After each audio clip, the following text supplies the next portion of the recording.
This video is sponsored by Hoy Miles. Tesla's been in the news lately, but for once it's for price cuts instead of price hikes. And it's got people angry and confused and happy and everything in between. For example, my old Tesla just dropped like $20,000 in value because of resale values. But also, buying a new Model Y has never been better, and I decided to finally pull the trigger and get one. So this is the third row Model Y, and I think it'll be perfect for our family. And that's what we're talking about today. On tour with the Vinci.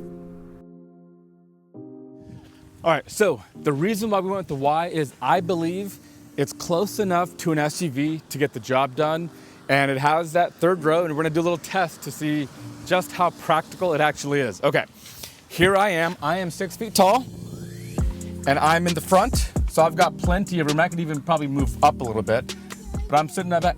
Yeah, I am. So I'm sitting back here, I'm good. I'm gonna hop behind myself.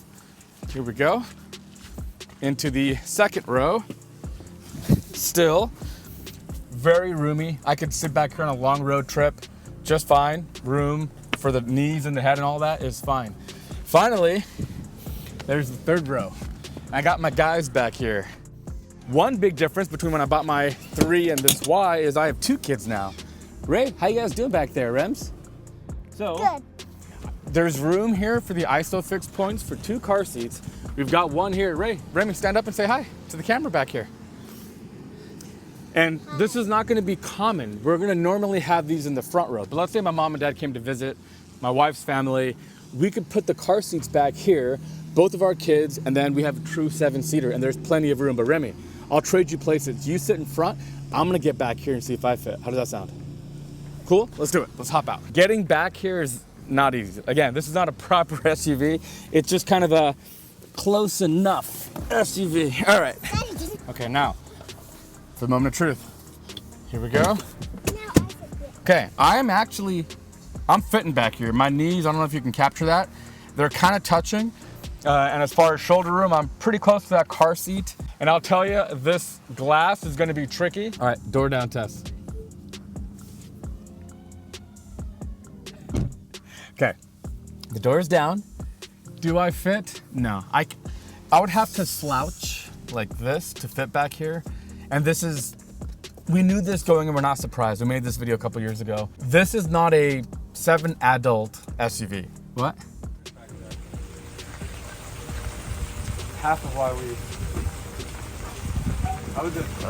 my feet are just in there. Not too much room, but not so bad. Now they're talking to the other guy, and I really don't know how to move the seat. Let me out. Oh, that's how that works. Never mind, I'm good. Okay, so I could technically fit, but this is really not safe. My head is touching the glass, and I would have to sit like this to make it happen. Oh, Remy, can you move over one? I forgot you were there. All right, really quick, I want to give you an update about our solar system and tell you about our sponsor this week, Hoy Miles. These are the Hoy Miles micro inverters. I've gone micro inverter because of all of our trees around here, we have shading. And with micro inverters, you have panel by panel protection, meaning shading on one panel won't affect others. For a string inverter, you would need optimizers, which means you got a big inverter and you have panel level products as well. So this should save you a ton of money. Also, Hoy Miles has not just 1-to-1 inverters, meaning you have 1 inverter per panel. They also make 2-to-1, 4-to-1, and 6-to-1 panel inverters. So this Hoy Miles 2-to-1, for example, will power 2 panels right here. And this connects up to 4 panels. While giving each panel individual shade protection and everything else, this will take the DC from the panels to AC that runs along this trunk line back to power our house. So the 4 panels would go right here. And because they do power 2, 4, or 6 panels, you need way less of them, as you can see on our roof. So get the benefits of microinverters with the cost savings by going 2-to-1, 4-to-1, or even 6-to-1. Combine that with Hoy Miles' really good build quality, really high efficiency, and long life and warranties, and that's why I've gone with Hoy Miles microinverters for my house. So stay tuned in the following weeks. We'll get this system put up. I can't wait to share the data with all of you. Huge thanks to Hoy Miles and you for supporting the show. The pants on this side and the kids Okay. on this side. How are your knees? And are you touching? No. You can fit? Yeah. All right, 5'4" wife does fit. Now again, I'm back here. So depending on how you arrange the people, if you have children, shorter people, it's possible. But for us, with 2 kids for the next 5 to 8 years while they're still young, this is gonna be hugely practical. And look, the bottom line is, what other choices did we have? There was the Model X, which is a little bit bigger, but it's not that much bigger. And I'll be honest with you, the Model X doesn't really replace our third row SUV either. This is closer, way cheaper, which is the biggest draw. And then there's the Rivian R1S, which I'm not gonna lie, is probably the EV I like the most right now. But first of all, if I bought one today, I'd get delivery in like 2 years, or I could buy one on Craigslist at a really ridiculous marked up price of around $120,000, 2 times what I paid for this car. And that's kind of the gist of it. This thing, being a hatchback, is so practical. These things fold up, putting car seats in and out. Also, this car is 3 inches wider than the Model 3. And that means if you have 2 car seats in those 2 spots, a normal adult could still fit on the third row. So you could theoretically have like 3 or 4 car seats, a person, three adults, or different configurations. And between all of those and the new price drops, we just did it. We just did it. We got the color we wanted. We didn't really go out looking for these rims, but this car had them on there and we said, we'll take it. So finally, the other reason why this is not a true SUV is, yes, you can sit 7 people, but look what happens to the cargo area. Now, there is one saving grace, and this is one of my favorite things about all the Teslas, is there's a massive storage bin back here. That is big enough for like an airline carry-on luggage. So you put one of those, and then you close it off, and then you still have all of that. But because of the tapered profile, not a lot of stuff fits back there. A traditional stroller, am I right, will not fit back here, but maybe a travel one will. All right, so let's leave the travel stroller in here, okay? And my wife is gonna bring the full size. This thing is a monstrosity. I personally hate traveling with this anywhere we go because it's just so huge. But let's see how this fits. Remy, what do you think? Is it gonna fit? I think no. You think no? Ray, what do you think? Ray, is it gonna fit? She doesn't know how to talk yet. All right, Mama, let's try this. in here. I know. Okay, so here's the problem. So it actually does fit that way, but as you can imagine, the glass is gonna come down here and it'll contact that. These wheels come off? Yeah, this is the same stroller as we did in that first video. All right, we'll take the travel one out. That does go in the front trunk. Oh, interesting. That does work. So if you were traveling with, like if you're just going around town, going to SeaWorld or something, you can make this work even with the full 7-seat configuration. But if you had people's luggage and stuff, this is not gonna work, right? Okay, really quick while I'm here, there's one more thing in the front of the car I wanna show you. So the new Teslas have a heat pump heater, which is awesome because they're way more efficient. They should use less energy for heating in the winter. But the need for that reversing valve and the fact that these ACs can run both heating and cooling means this part of the car has been shrunk down. And I've confirmed that the depth of this front trunk inner cavity is smaller than my Model 3 from 2020. So this fits flat in the Model 3, but it doesn't fit flat here, as you can see. So as a result, we have to kind of put at an angle. But the cool thing is this being a bigger car, it still does fit. And this is what we have in the frunk all the time, is that travel stroller. In a pinch, wherever we go, that would pretty much take care of it. And that big stroller is just such a hassle in general. We normally don't take it unless we need to. All right, here we go, moment of truth. Will the stroller fit? Oh. Hey guys, the stroller fits. Stylistically, I prefer the Model 3. The Model 3 to me is the more handsome car. The proportions are nicer. This kind of feels a little bit bulbous, but in this red with the black accents and stuff, it does look pretty good. Now a 5-seater Model Y, not interesting to me because my Model 3 can do that. There's a little bit of extra room, but it's not that big of a deal. If you have a bigger family, if you've got the kids or smaller people, it's interesting enough because if people came into town to visit, we can't take the Tesla. We used to have to take the gas car and now we don't have to. We can actually fit in here. So is there any reason not to get the third row? Well, first of all, it's about $4 grand extra. It's a lot of money, right? I understand that. And also it does eat into some of this floor space. On the 5-row options, with these seats folded down, there's a secondary cavity for even more room that is now taken up with this. So all you have is this one in front.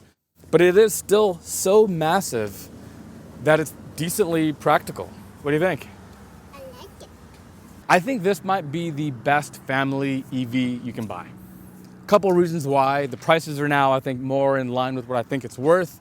And the third row option is just enough of a feature to be able to justify a bigger vehicle over a sedan. And 3, Tesla supercharging network. This is the road tripper. If we go up north, if we go anywhere, this is a car that we would take. And when we do that, I want to know that my charging is going to be seamless. And that's why, as much as I've tried over the last 2 years to drive every EV out there, and there are some amazing cars, VW ID4 comes to mind. Remy, what's your favorite EV? My favorite EV is the one that I'm sitting in. This one, the Y? It's a good answer. From a style perspective, the Ioniq 5 is the one I would rather have, but it only has 5 seats, doesn't change our life in any meaningful way. The Rivian R1S would be my favorite EV right now, but for the money, if we bought one today, it would be 2 years to get one, or we could buy it on Craigslist for $120, double the price. Hard to justify. So when you round everything out together, I still think this is just a killer car. Software updates, you know how Tesla's gonna be with software. It's gonna be killer. They're gonna add features all the time. And the supercharging network. Yeah, we've been eyeing this car for a little while. It is still a ton of money, and I'm still kind of getting over the shock of it all. But our other car is 3 years old, so it's kind of time to think about doing this, and I'm thinking we'll keep both. And the Model Y is officially in the family. If you have any questions or you want us to like measure some stuff or whatever, leave us comments below. We're happy to oblige and check stuff out. As far as a more in-depth driving review, we'll get to that later as well. But I'll give you a couple of pieces of feedback really quickly in the 100 miles I've driven so far. If you look here, the front glass has a laminated makeup here, which we can see on the side profile. This means the car is way quieter. This car is significantly quieter than my Model 3. The Model 3 suspension feels like a luxury car. The performance is super luxury, you know, highest end kind of Porsche levels, but the noise in the cabin is like a Honda Civic. It's just a loud car, and on a long road trip, it kind of matters. But this car and the 100 miles I drove felt like a Mercedes or an Audi. It is quiet, like significantly quieter.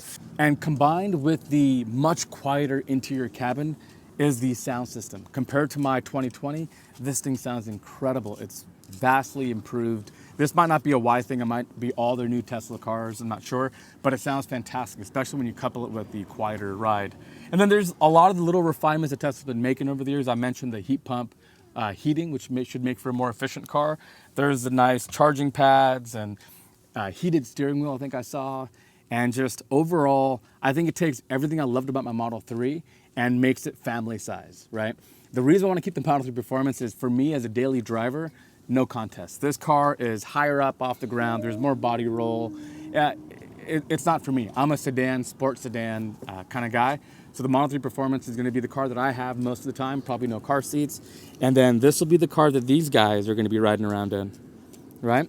And as a family, loading the kids into their car seats is that much easier because you're higher off the ground. The room of the third row, yeah, this thing is just a fantastic package. It really is. There's no surprise. I didn't just come up with this idea. This is like the best-selling EV out there, and for good reason. It just makes sense for so many people. And if driving long distances is a part of your plan, Tesla is really hard to. Oh, thank you. Can you say hi to everybody? Ray, do you like your new Tesla? So yeah, if long distance travel is a part of your plan, like you're not going to just be driving around the city, Model Y is going to be a slam dunk. All right, so that is a really quick first look at our new Tesla Model Y. Super pumped, really excited to now put it through its paces and have it join our stable. So if you have any questions or comments or anything else, you know what to do. Leave them below. We will try to answer any of them that we can.